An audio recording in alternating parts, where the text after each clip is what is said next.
Happy কিচেনের village ফুডের পক্ষ থেকে সবাইকে জানাই অনেক অনেক শুভেচ্ছা ভালোবাসা। আশা করছি সবাই ভালো আছেন, সুস্থ আছেন। তো বন্ধুরা, আজকে সন্ধ্যাবেলায় একটা সুন্দর আমরা টিফিন মেনু করতে যাচ্ছি। তো সেটা হলো আলু ফিঙ্গার। তো ভিডিওটা সঙ্গে থেকে দেখবেন, খুব ভালো হতে চলেছে। আর সন্ধ্যাবেলা বিশেষ করে টিফিন জাতীয় মেনু ভালো লাগে। তো যে মেনুটা আজকে হবে আমাদের আলু ফিঙ্গার, খুব নাস্তা জন্য বা খুব খাস্তা টাইপ খেতে হবে, ঠিক আছে, মুচমুচে। তো ভিডিওটা ভালো করে দেখবেন, সঙ্গে থেকে দেখবেন এবং আমাদের পাশে থাকবেন। বন্ধুরা, আমরা মোটামুটি সব কিছু রেডি করে নিয়েছি। আর মেন যেটা লাগবে যেটা হচ্ছে আলু ফিঙ্গার হবে। তার জন্য আমরা এখানে দেখুন আলু নিয়ে নিয়েছি কিছু।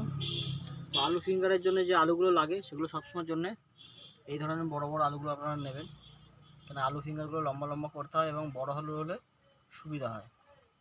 তো প্রতিদিনই সন্ধ্যাবেলা কোনো না কোনো কিছু আমরা টিফিন করি অন্য জাতীয়। তো আজকে ভাবলাম কিছু নতুন কিছু করা যাক, তার জন্য আলু দিয়ে আজকে আলু ফিঙ্গার হবে। আর মাছেরও ফিঙ্গার হয়, কিন্তু আজকে আমরা আলু দিয়ে ফিঙ্গার করব, আলু ফিঙ্গারটা তৈরি করব।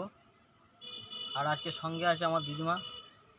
তো দিদিমা বাড়িতে এসেছে, ওই জন্য বললো কিছু নতুন কিছু করে খাওয়াতে। তো সেই জন্য আমরা আজকে দিদিমাকে সঙ্গে নিয়েই এই আলু ফিঙ্গারটা বানাবো। দিদিমা খাবে তো? হ্যাঁ, খাবো। আগের দিনে কিছু তোরা কেমন হয়েছিল? ভালো হয়েছে। মাংস তোরা ভালো হয়েছিল না? হ্যাঁ, খুব ভালো তো হয়েছে। আজকে আলু ফিঙ্গারটা বানিয়ে দেখি কেমন লাগে। আরো ভালো লাগবে। হ্যাঁ, সন্ধ্যাবেলা সবাই মিলে একসাথে বসে খাবো, ঠিক আছে? হ্যাঁ হ্যাঁ। তো চলুন এবার আমরা কাজ শুরু করি। আলুগুলোকে প্রথমে কেটে নেব।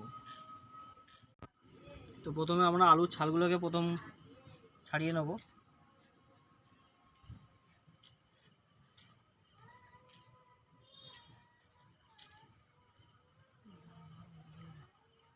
তো বন্ধুরা, এদিকে আমি আলু ছাড়ানো শুরু করে দিয়েছি।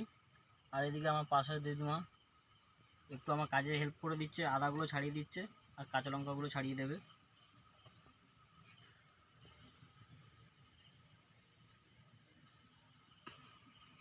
আলুগুলো আমাদের পুরোপুরি ছাড়ানো হয়ে গেছে। এবার আমরা আলুগুলোকে পিস পিস করে কেটে নেবো। আলুগুলোকে কাটার জন্য সবথেকে এটা মেন জরুরি, আলুগুলোকে মাঝখান দিয়ে 3 থেকে 4টে ফালি করতে হবে, তারপরে আবার কাটতে হবে, কেননা আলুগুলো যাতে খুব মোটা না থাকে বা খুব পাতলাও না হয়। তো আমরা দেখিয়ে দেবো আলুটা কীভাবে কাটতে হবে। প্রথমে এই আলুটাকে এক ফালি দিলেন, তারপরে আবার এক ফালি মাঝখান দিয়ে দিতে হবে। এভাবে আলুটাকে 3টে ফালি করবেন, তারপরে আবার এইভাবে লম্বালম্বি আলুটাকে কাটবেন।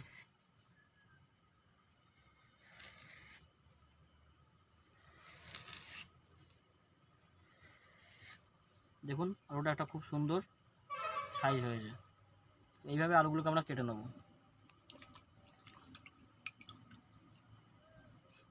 আলুগুলো কাটা হয়ে গেছে, আলুগুলোকে এবার ছেঁকে নিয়ে আবার নতুন জলে দেবো। তো এবার আমরা আলুগুলোকে জলে দিয়ে দিয়েছি, আলুগুলোকে ভালো করে ধুয়ে। তো এবার আমরা আলুগুলোকে একটু সফট করার জন্য বা একটু নরম হওয়ার জন্য লবণ দিয়ে ভিজিয়ে রাখবো আধ ঘন্টা।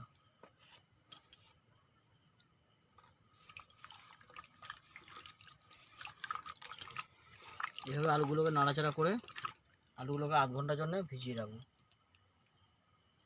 এদিকে আমাদের আলু ভিজিয়ে রেখেছি, তার ফাঁকে আমরা আলু ফিঙ্গারের জন্য আদা আর কাঁচা লঙ্কা যেটা লাগবে বাটা, দিদিমা এখানে আমাকে একটু সাহায্য করছে, আদাটা বেটে দিচ্ছে আর কাঁচা লঙ্কাটা বেটে দেবে।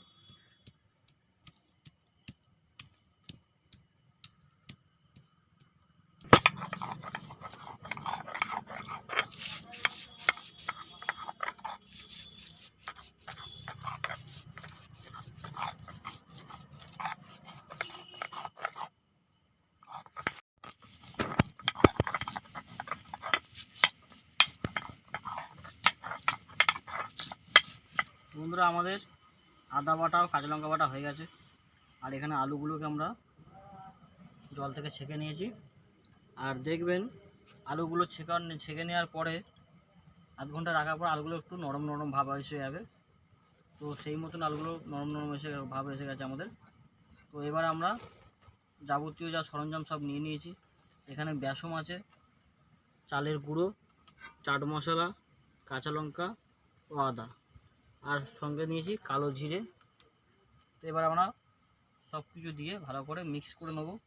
যতটা পরিমাণ বেসন দেবেন ততটা পরিমাণই চালের গুঁড়ো দেবেন। আর মাখাবার সময় কোনো রকম জল দেবেন না, কারণ আলু থেকে যে জলটা বেরোবে তাতেই হয়ে যাবে। যদি জল দেন মশলাটা কিন্তু নরম হয়ে যাবে। পরবর্তীকালে যেভাবে আলু ফিঙ্গারটা হওয়া দরকার ছিল সেই রকম হবে না। তো আমরা প্রথমে দিয়ে দেবো কাঁচা লঙ্কা আর আদা। এরপরে দেবো বেসন, পরিমাণ মতন দেবেন। এবার দেবো চালের গুঁড়ো, যতটা পরিমাণ চালের গুঁড়ো দেবেন ততটা পরিমাণ বেসন দেবেন। চালের গুঁড়োটা দেওয়ার একমাত্র কারণ হলো আলু ফিঙ্গারটা একদম মুচমুচে বা হবে তার জন্য দেওয়া, বা খেতেও খুব ভালো লাগবে। আর এখানে দেবেন চাট মশলা, আর যেটা সবথেকে জরুরি সেটা হচ্ছে কালো জিরে। পরিমাণ মতো কালো জিরে দিয়ে দেবেন। এবার আমরা ভালো করে সব কিছুকে দিয়ে মিক্স করে নেব। আর দেবেন পরিমাণ মতন লবণ। যেহেতু আমরা লবণ দিয়ে একবার ভিজিয়ে রেখেছিলাম আলুটাকে, সেহেতু লবণটা আমরা অল্প পরিমাণে দেবো। তো এবার ভালো করে মিক্স করে নেব।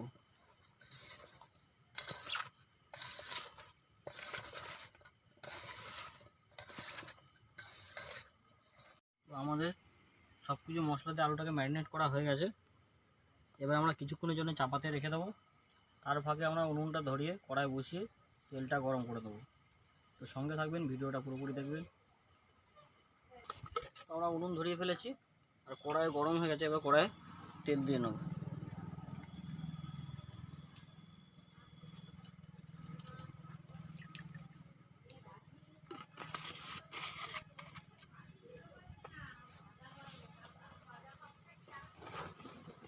আমাদের তেল গরম হয়ে গেছে। এবার এক এক করে আমরা আলুগুলোকে ভেজে নেব।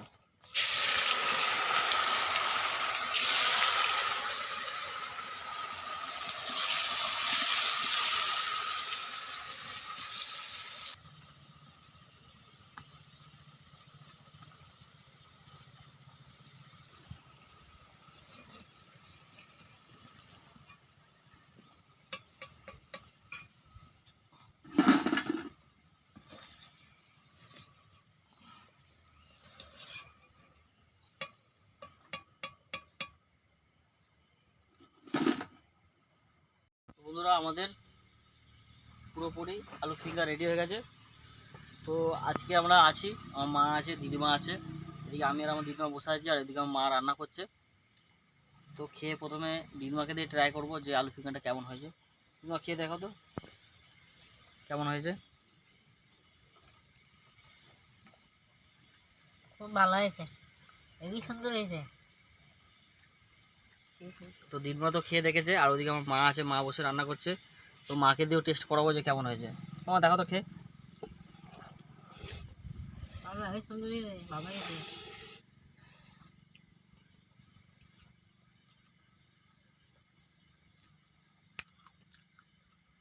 হেবি সুন্দর হয়েছে, তো খুব ভালো হয়েছে। আলুটাও হেবি সুন্দর হয়েছে। আলুটা এত সুন্দর গলেছে, খেতেও খুব সুন্দর লাগবে। বন্ধুরা, মারা তো খেয়েছে, দিদিমাও খেয়েছে, আমি এখন টেস্ট করিনি। আমি টেস্ট করে দেবো কেমন হয়েছে।